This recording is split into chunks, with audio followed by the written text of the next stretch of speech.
So, guys. Derek, how's Tarasenko, his assimilation here to the team these first few days?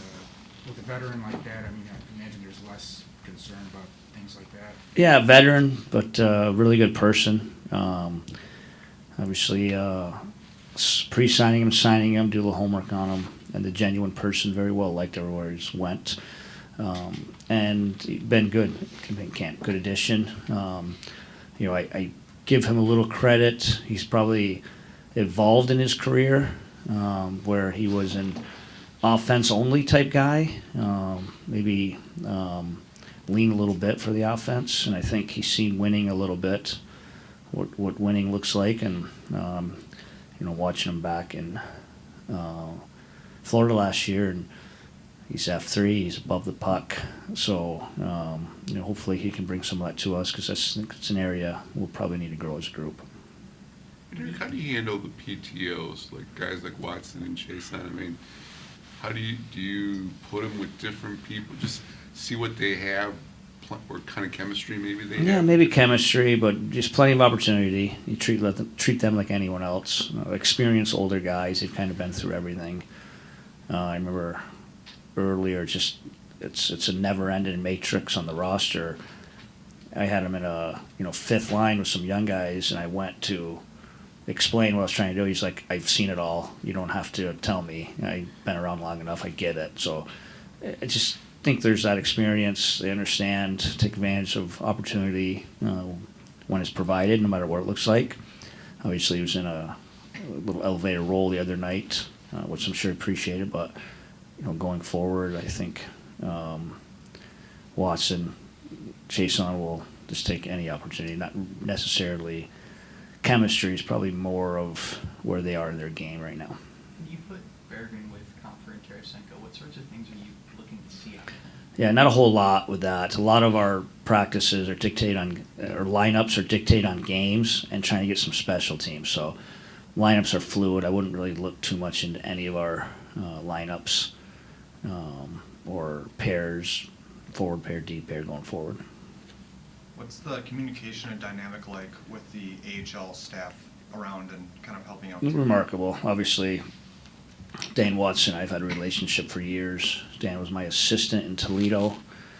We laughed the other day. We were at the United Center, and I'm 8 years ago, we're running the bench on a Wednesday night in Kalamazoo. I'm sure you predicted this is how it would look a few years later. So it's an easy relationship. He is a smart hockey guy, really good staff. That's been a really good relationship the last couple of years. When you're picking a starting goaltender, I'm curious what sorts of things you prioritize. Are you someone that looks more for who's the hot hand? Are you? Yeah, some of that. Whoever's going to let us win that night.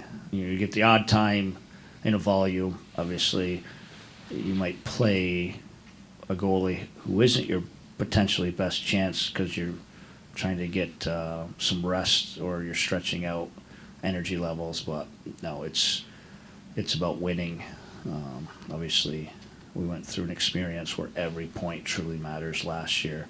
Yeah, it's going to be whatever goalie gives us the best chance. When you make that decision, I mean, how confident are you in it? Like, are you ever second guessing yourself? No, of course. I mean, last year, we even our goaltending situation has been very fluid over the last couple of years. A lot of it is from injury. Some of it's been from inexperience.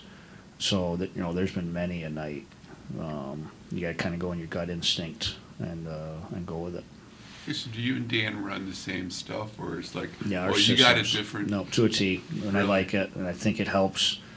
Even over my career, I think it's extremely beneficial. Language, verbiage, talking the same language. Player comes up, it's pretty seamless. Carter Mason had a quote on one of those mic'd up videos that he said he noticed Patrick Kane shooting low glove, low blocker, and I'm curious if that's a phenomenon you've seen lately with players shooting a little bit lower than. Yeah, well, I think natural scorers. I think there's some natural holes above pads, below hands. I think that's a goal scorer's goal type instinct. So I don't know if it's more of a phenomenon. Probably the good ones have an ability to do it and hit it. So yeah, I think it's really hard to score in today's NHL goalies. All of them. You know, there's the all 85, 100 that play within a year or more. It's the position has evolved so much. You've got to be able to pick spots, and that's probably one of the more high percentage. You go back to Chason. When 2 years ago, he gave you guys a little bit of spark down the Yeah. stretch there, especially Probably on the power play. too much obviously. spark. Probably lost a couple draft picks There with a you couple go. wins. There you go. David Perron yelling at everyone between periods and Chason scoring power play goals. It probably cost us a couple picks, but obviously we did a really good job with the player we got that year. But yeah, he's been a natural net front type guy.